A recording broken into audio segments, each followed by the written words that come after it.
Hi, everyone. Welcome to the Unscaled Travel Show. I'm Jeremy Long, the Full Metal Traveler. And, I like you, and I like that you're here. I like what you're wearing today. You look nice. My co-explorer, as always, with me, joining me on this wonderful, wacky world of journey throughout the world is Amy. Hi.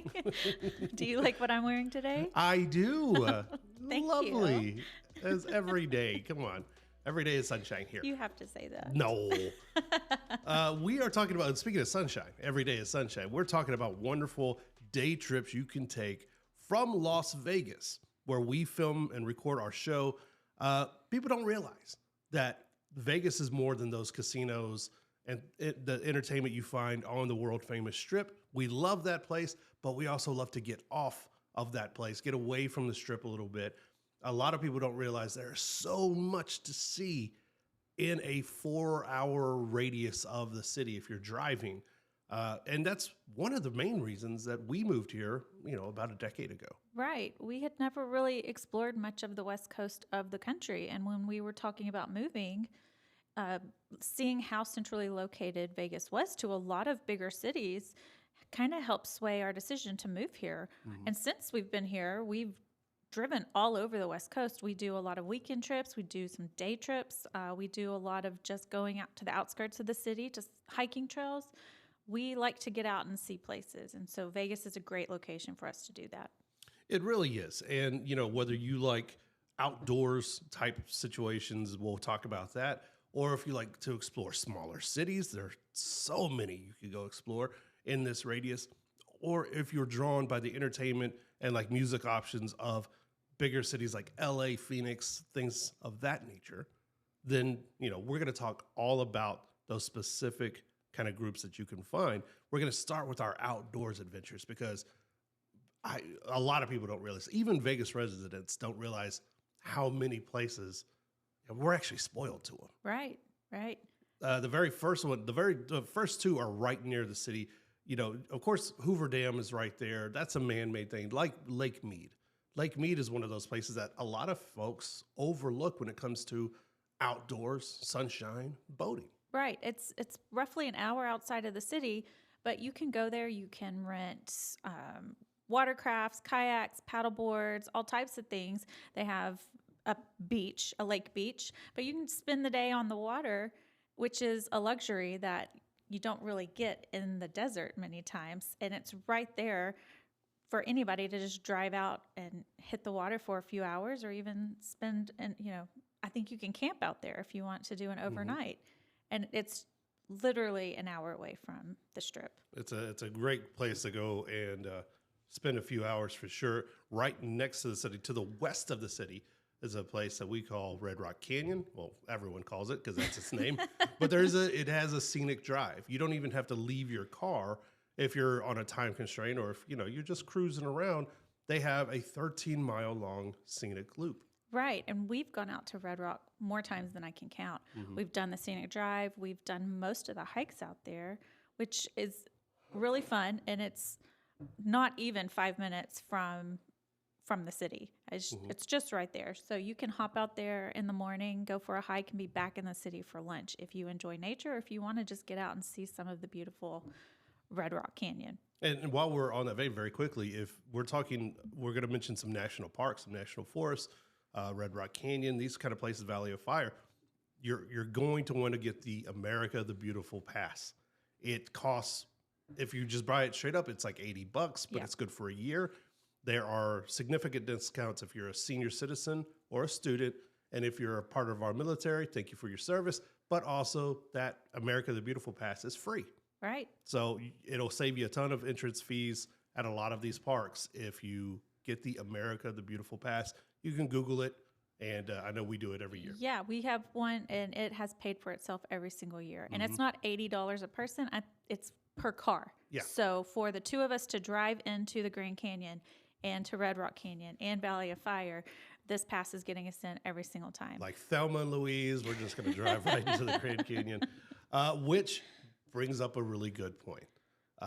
It seems like a world away, but just 4 hours away is the city of Flagstaff, and which is the entranceway to the the entranceway to the southern rim of the Grand Canyon itself and makes it a great day trip to go. You get to explore the canyon a little bit. If you have time, if you're a fast driver like we are, obey the laws of the land, folks. You also can have some time to explore Flagstaff itself. Right. We've gone down to Flagstaff a few times. Once for a long weekend, and another time we just got up early on a Saturday and drove over. And we did actually go to the Grand Canyon. There are some scenic drives you can go on. There's a lot of different places you can stop and get out and look at the Grand Canyon. Very picturesque. Take photos. And then we headed into the lovely little town of Flagstaff, which I really enjoyed. I love their downtown area, and you get to hang out in a small town that feels completely different from Vegas. And then we got on the road and we were home that evening. Yeah, one of our affiliates where we air out of course, is Sedona and Flagstaff on beautiful KAZM out there. Flagstaff, if you've never been, is really fun because it's more of like a college town. It has that energy. Lots of, I think Grand Canyon University, which is on the rise, have a pretty good basketball team for NCAA fans out there. So it's one of these college towns that it caters to younger folks. It has that energy. It has that feel and pull to it. Yeah, I was surprised. I didn't realize it was such a college town. And when we were there, they were having a festival downtown, and it was a lot of like younger people walking around. I mean, I felt a little bit old, but it was fun to just kind of be down there and experience that. It was not at all what I thought Flagstaff was going to be like. Yeah. And the drive itself. It's lovely. It's beautiful. It's really fun and incredible to just kind of check out. So, you also have, again, we just mentioned Sedona, which is just south of Flagstaff. We need to make it down there. We have not gone to explore in detail and like really get out of Sedona, but Sedona is one of those places that's high on a lot of people's list of places they need or want to visit. Right. I mean, we've gone down to Phoenix a few times, been over to Scottsdale. We've never quite made it over to Sedona, but it is on our list. I think that's one of the places we'll be hitting early 2024, hopefully, for at least a weekend trip. But it's one of those places that you hear a lot about for like a relaxing weekend. A lot of spas and wellness facilities, places like that. And again, just beautiful, beautiful scenery. Lake Havasu City, some of these areas that are just, I don't know, Victorville.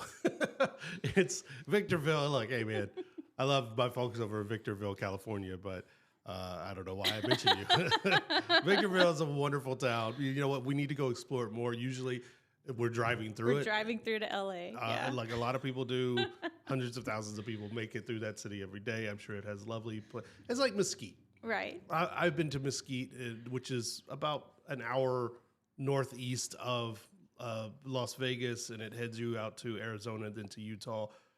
I've been there a number of times. It's an older community. It's more retirement. They do have casinos. They have lovely golf courses, but it's kind of one of those cities people either they fill up on gas and everything. But if you have time, go and explore there because they do actually have a lot of outdoor hiking access to trails that go through the mountains and places like that Right. people can explore. Usually when we're going through Mesquite, we're heading up to Utah to go towards St. George or past that when we've gone over to Zion National Park. And we went to Bryce Canyon and a few other places, which also within about a 2 to 3 hour drive from the city. I probably wouldn't advise driving up to Zion and hiking and coming back all in one day, but we've done it. I don't know if you remember the day I'm talking about, but we had not intended to come back that night, but we did. Who can forget the day they almost died on a trail in Zion? Not me. I'd like to, but it still haunts my nightmares. When we come back, we're going to talk some more outdoor locations, day trips you can take from Las Vegas if you're on this side of the world. It's a lot of fun. Yeah. Unscaled Travel Show. Keep it right here.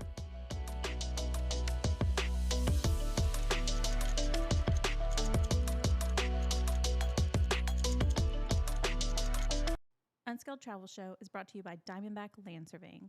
For all your land surveying needs, contact Diamondback Land Surveying at 823 DBLS.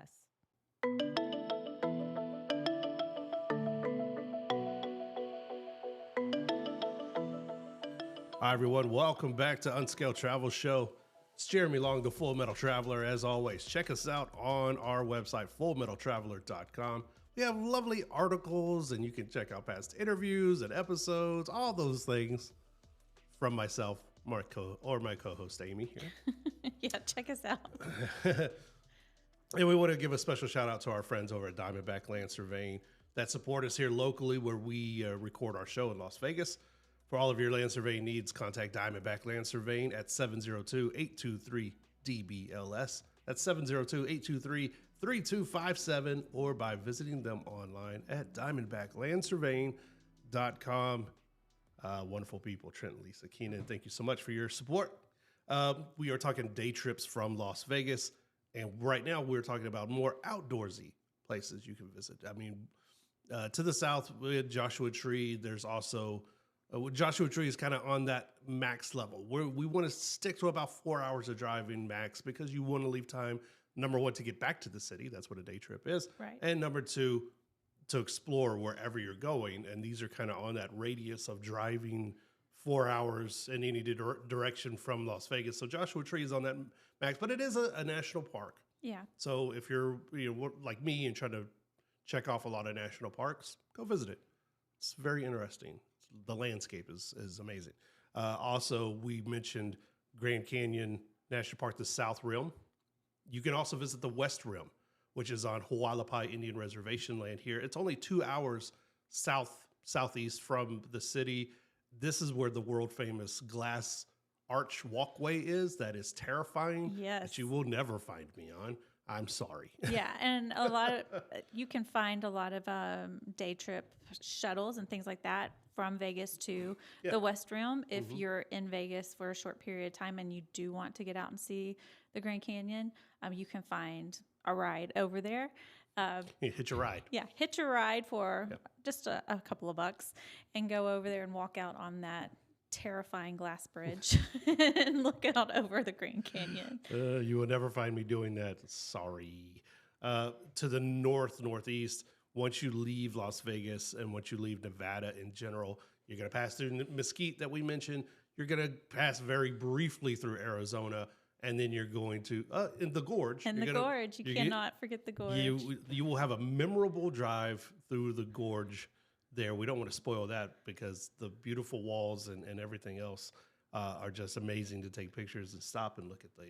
I believe it's the Virgin River that passes through. I think that's what it's called. And you'll end up in St. George. Yeah. St. George, Utah.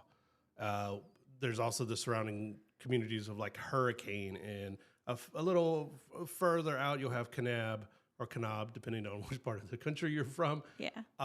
And also one famous place that blew up on Instagram a few years ago, and whether you like the Insta-tourism or you have a gripe against it, but it's in Page, Arizona, which is home to Horseshoe Bend. Horseshoe Bend is a lovely, just breathtaking, and I don't use that word a lot, but it is a breathtaking natural bend in the river, the Colorado River that created the Grand Canyon and all of that. So it's the north end of the Grand Canyon, basically, before it starts, technically. But there's this beautiful bend. You've seen it. If you Google it real quick, if you're not from around here, if you Google it real quick, you'll go, oh, this one. Right. You've seen it in movies. You've seen it in television shows. You've seen it all over Instagram or postcards and places like that.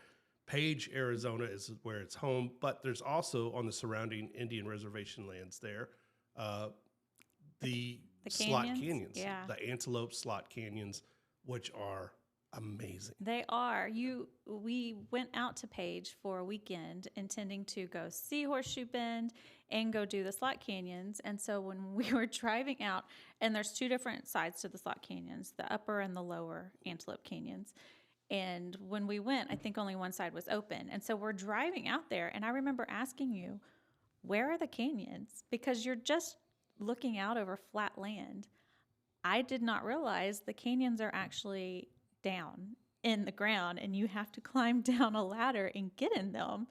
It was a little bit mind-blowing for me to realize all these beautiful pictures I had seen were actually underground. You have to understand, we grew up in a part of Texas that was flat. There was nothing. What you saw was what was there. Right. So things that are underground that are formed by rain and wind over millions of years scare us. We're simple people. But beautiful. But it's beautiful. That's where also Lake Powell, the Glen Powell Dam is also there. That creates the lake. That's another, kind of these man-made lakes that are very popular with outdoorsmen and people like that. So right around Page, Arizona, and that's right on that cusp. 4 hours. You can make it there in a, early morning drive and make it back to Vegas, but you're going to be pushing it. So you're going to want to make best use of your time. Yeah. Also, the big, you can't forget this one. It's the big Mama Jamma. Do people still use that word? I don't think so. Well, I just did. I brought it back. How old are you? I'm like an 80-year-old man in a 40-year-old's body, which the body is also the body of an 80-year-old It's man. well on its way to 80. It's so sad. I get a roll to get. I'm like a turtle anytime I lay down. Zion National Park. Yes. Zion National Park is one of America's most popular national parks every single year, and it's with good reason that it's one of the most popular ones, and it's one of 5 national parks in Utah. So there is a loop that you could take. I've done it, but that's for a different show. But Zion National Park, we mentioned you can get to in a couple of hours. You can hike and get back to Las Vegas, but you just have to understand it's very popular. Yes. So you're going to have to get there early, and you might have a late drive home to hit the trails that you want to hit. My friend John and I, we did it in a matter of hours on the tail end of another trip, of an epic road trip that we called.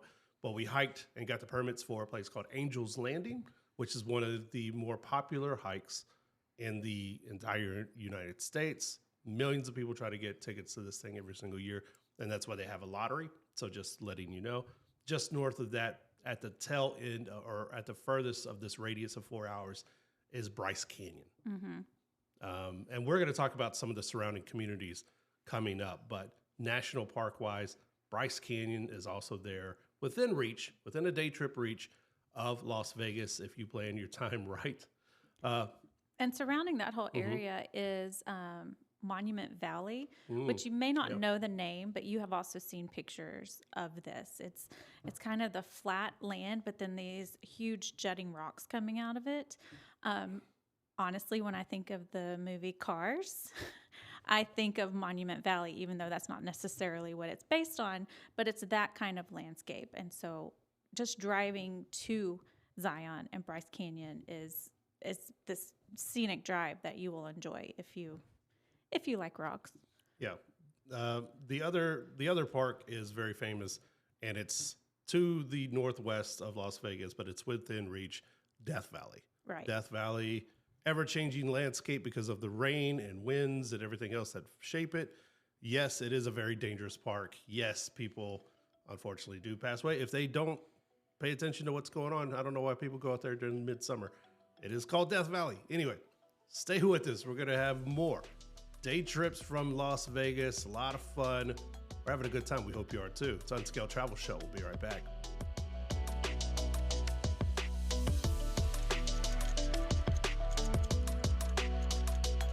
Unscaled Travel Show is brought to you by Diamondback Land Surveying.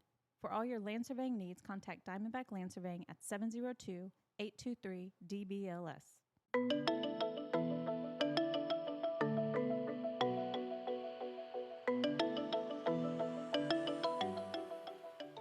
Hi, everyone. Welcome back to the Unscaled Travel Show. I'm Jeremy Long, the Full Metal Traveler. Join us, as always, on fullmetaltraveler.com. All of our past episodes, interviews. Catch up, man. We give you a lot of great information. Straight from my brain.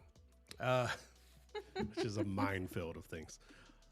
We are talking best day trips from Las Vegas. Get off the strip, rent a car, or if you drove into town, hit the road, man. There's a lot to see within a 4 hour drive radius. We talked and mentioned about some of the outdoor places, national parks. There's at least 4 national parks, with the 5 national parks actually within driving distance. Just keep adding. Yeah, no, there's 5 within driving distance. of Las Vegas. We kind of mentioned at the end of the last segment about Death Valley. Death Valley is a place that is high on everyone's list. I mean, it's mystical when people talk about it. I mean, because it's home to the lowest point in the United States and also the highest point in the United States. And it's like the hottest place. And it's like the hottest place in the United States. So it's it's well-rounded. People, unfortunately, because of flash floods and things like this nature and the extreme heat, there's always at least one person every year that unfortunately passes away. And it's the name sticks. Right. And it's earned. I mean, this part of the country is extremely hot.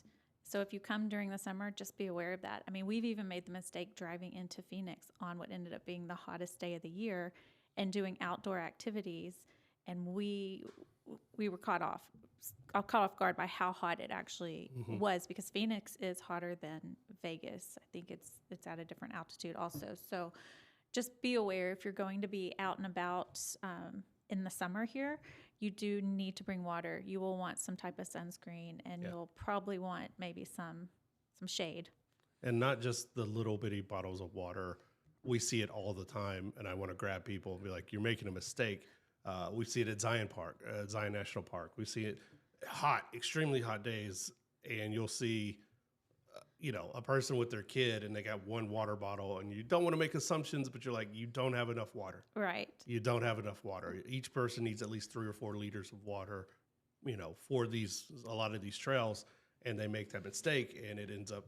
I mean, you saved us, because when we went to Zion, you and I, and we were doing one of the more easy to moderate trails, I had looked on their website, and it does say you only really need 1 bottle of water per person, and you made me buy more water. And thank God that you did, because we drank most of that water just getting up to the top of the trail. It was hot. It was steep.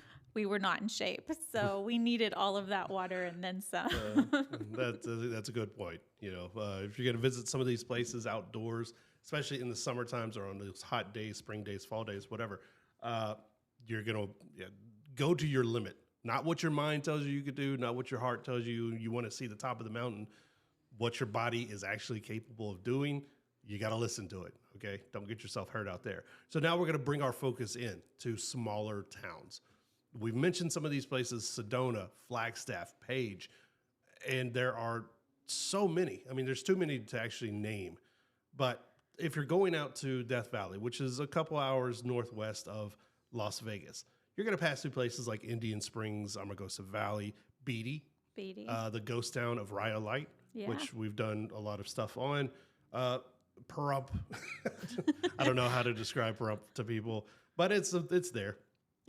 So you're going to want to go to Pahrump, I guess. I don't know, for things. Pahrump has things for people to do. It sure does. They have a winery. They even have like a racing, what is it, like a motor speedway for car racing, things like that. So wow. There's activities in Pahrump. All right. In St. George, we talked about in Utah, when you first make the drive over the border in southern Utah, you're going to go into St. George. St. George, we have spent a number of hours and a little bit of time in, and here's the thing about Utah. Every city just about has wonderful hiking, has wonderful outdoors. It's like a whole different atmosphere. It's a whole different climate from Las Vegas, where Las Vegas is very arid and dry and deserty. You go into Utah, and all of a sudden there's trees and there's greenery and there's all this beautiful weather, and it's like, where the heck is this? Like, just a couple hours away, but the mountains, they kind of block a lot of the stuff there. But St. George is low key beautiful. It is. We just decided one weekend we were going to get up and drive to St. George and check it out, and we ended up hiking. We just came across some trails and parked and hiked for a good few hours, and took some amazing pictures. And there ended up being, once we started doing research, a lot of outdoor activities, places you can hike, different things like that. And they also have one of my favorite things. It's not technically in St. George, it's right outside. But it's a Cracker Barrel. They do have a Cracker Barrel, yes. But they have an outdoor amphitheater. It's called Tuacahn. and they put on plays, and a lot of Broadway plays will sometimes come through there too. So they have an outdoor theater, and then they have a smaller indoor theater, but they put on 5 or 6 plays every single year in this outdoor amphitheater, and it's lovely. I've been out there to see one of the plays, and I'm trying to get this guy to go back with me. Oh, you're talking about me? Yeah, I was like, okay. The guy behind you. Yeah, it's a wonderful place, and you've raved about it, and I know you and our daughter have gone several times. Around that same area, a little bit to the east, a couple hours to the east, is a place called Kanab or Kanab, depending on where you're from or how you pronounce things, but it's Kanab, okay, Utah.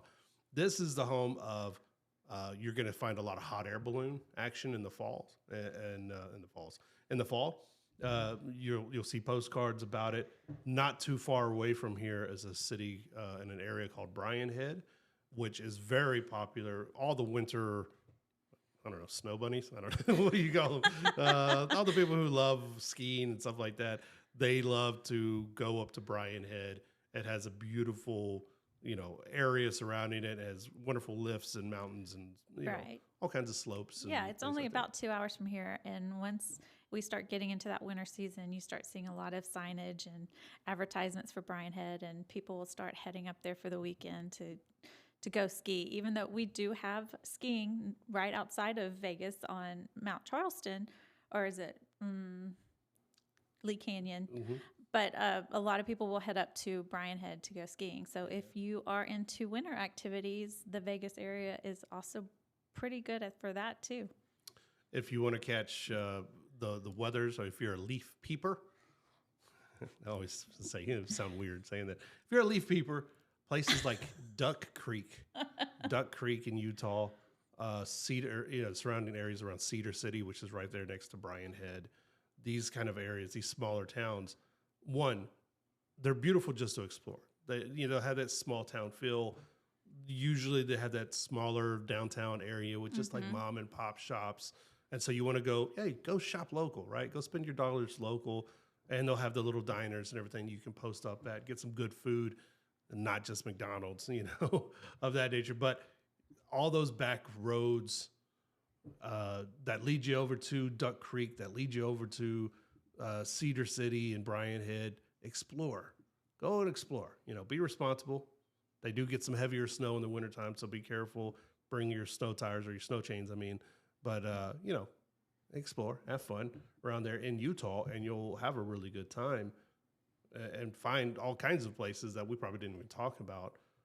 And also right outside of the entrance, the southern entrance to Zion National Park, is one of your favorite cities, Springdale. Right. I love this little town. I didn't even know it was there until the day we decided to go check out Zion. And it's just one of these cute little towns where everything's sort of a mom and pop shop. All the houses lining the main street had beautiful wind chimes hanging in front of the houses and flags and lovely flowers. And I wanted to spend more time there. And my thought is next time we go back, we do stay in Springdale so we can experience it. But it was such a cute little town. Yeah, it stays busy because of people's love to go into Zion, which is a wonderful place to go visit. But you don't have to go into the national park.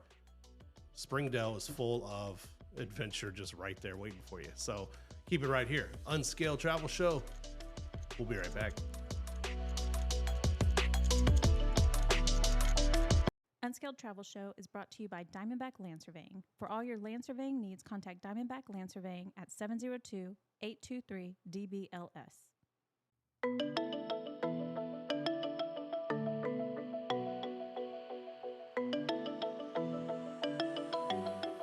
Hi, everyone. Welcome back to the Unscaled Travel Show. I'm Jeremy Long, the Full Metal Traveler. Thanks for sticking with us. We are chatting about wonderful day trips you can take from Vegas that are just about 4 hours away by car. A lot of these places keeps it fun, keeps it interesting, right? So you're in your car, whether rented or you own, and you first stop by the gas station. That's where you buy your favorite candies and assorted drinks. Your road trip snacks. What's your favorite road trip snacks? I like candy, and I like sour candies. You're telling me this like it's news, but what? I know. Okay. So I usually get the Sour Punch straws, or like the sweet tarts that are more sour than sweet. But then I also like to break that up with a little bit of salty. So I usually grab a bag of chips or Gardettos too. Gardettos. There is method to the madness. There's method to the madness. So what do you think mine are? Yours? Yeah. Oh, How well do you know me? Don't put me on the spot like this. If we were in the store, I could pick it out for you. But I got to go with some form of chocolate. so whether an almond joy. almond joy or M&Ms. Yeah, peanut butter M&Ms, not plain. No. I'm sorry, peanut M&Ms. Peanut M&Ms. Yeah. Peanut butter. Get out of Sorry, I garbage meant out of here. peanut. And also, if they have pork rinds, Oh yes, he loves pork rinds. the only time. Oh, but only one brand of pork rinds, not all of There's them. a specific brand, yes. But they don't pay us money, so I'm not going to mention. But they are delicious. And that is the only time I eat pork rinds. Like, I don't Really? keep them in the house. It's only road trip. And then, of course, Dr. Pepper, Yeah, drink of choice. Got to have it. And some Skittles or something like that. Yeah. If they have it. got to break it up. Most places do. So anywhere you go and visit convenience store wise, it's got to look like a 10-year-old was given $100 and just told, get whatever you want, and everybody has their favorite. What are your favorites? Visit us online, fullmetaltraveler.com. Let us know what your favorite road trip snacks are, and we'll make fun of you for it. We've even gone to just a few short day trips right outside the city. We mentioned going to Rhyolite, which is a ghost town, but we've gone to a few others not far from the city. And even though they're only about a 45-minute drive, we still stop by the convenience store to get us our road trip snacks. Dude, if you're on a road, if you're in the road, get out of the road. But if you're on the road on a day trip or whatever, dude, stop by. Get all the snacks you want to. There ain't no laws, man. Calories don't count when laws. you're in the car. Yeah, huh? the calories don't count on this. That's what I meant. I'm gonna say there ain't no laws. Yeah, You can eat whatever you want. Please follow the laws when you're out on the road. Now we are expanding our scope. We were talking about small towns, and there's so many. And I know I feel bad sometimes for leaving out some small towns, but there's places like Laughlin, and we mentioned places like Flagstaff. Now specific, I know we wanted to go back to Flagstaff real quick because there is a bookstore there that's like, it's like the nicest, cutest little bookstore, independent bookstore, and there's so few of those left. Right. But we got to talk about them. It's called Brightside Bookstore, and it is in downtown Flagstaff, and it is probably one of my favorite bookstores in the whole world. Mm-hmm. Not for any particular reason other than it's just so nice in there. The staff is so friendly, and I love that it's an independent bookstore because those are just disappearing every single day. So anytime we are in Flagstaff, we stop by Brightside Bookstore, and we buy a couple of books. Yeah, every single time. Brightside, and I follow them online. I do too. I feel like I'm a part of the community. I'm going to show up there one day and be like, hey, friends. They're going to like taser me. But the wonderful people at Brightside Books. So there's not a whole lot of those left. And again, it kind of goes back to the ethos of if you're going to be on the road, if you're going to visit these small towns, shop local. Right. Spend your money with them, and you'll come away with some great memories. And a place that it's not manufactured into this big corporate machine. These are mom and pop shops that need your help, need your support. So get out there and you're going to find some good stuff there. There's always that dreaded, I hate the words, hidden gems, but He does hate those words. but it's always fun to find those little places. But expanding our look at bigger cities that you can reach within 4 hours and make it back to Las Vegas.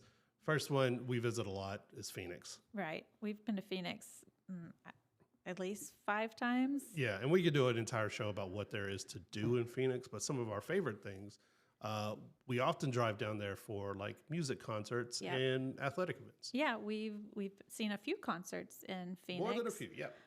Taken the kids down for some concerts there. Great place to see concerts in their various stadiums. And then we've also gone for a few Diamondback games too. Yeah. And go to we've Chase Field and go to the Diamondback games. Yeah, and also one of our favorite wildlife parks is outside of Phoenix. We've talked about it on a previous episode. We've gone to a lot of zoos, a lot of wildlife parks, a lot of aquariums, and this is by far our favorite one. And it's in Littlefield, Arizona, I believe, or Litchfield, Arizona.